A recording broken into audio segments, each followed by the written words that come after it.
โอ้ยข้าวใหญ่ผู้ชายอ่ะมือขึ้นกันได้ไหม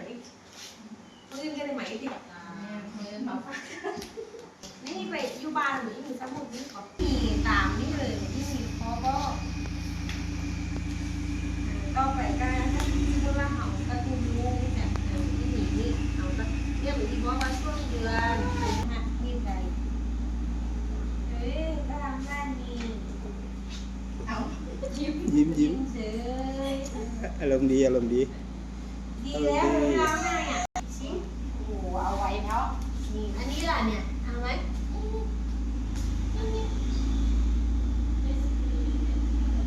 คือยายเนาะอยู่กับยายก็เลยคือยายดิคือยายก็นี่ดูซิเรามีอะไรเนี่ยมีของเล่นอะไรด้วยเอาไหมหยิบชิ้นเนี่ยอันน้อยๆเนี่ยอันน้อยๆเนี่ยอยากมาต้มผียิบได้มั้ยเดี๋ยวป้าก็นะอันนี้เขาเป็นแบบว่ามันการส่งเสริมกล้ามเนื้อมัดเล็กเนาะการจับเนื้อน้อยๆเนี่ยการส่งเสริมกล้ามเนื้อมัดเล็กเคี้ยวขึ้นหรือยังเนี่ยยังเลย ยิ้มเฉยระวังเขาแต่นี่เลยเบงบี้จะได้จังเดี๋ยวมันก็มาให้ตีเดี๋ยวมันนะมาแล้วไปเร็วโอ้ยานั้นรับปากเนาะ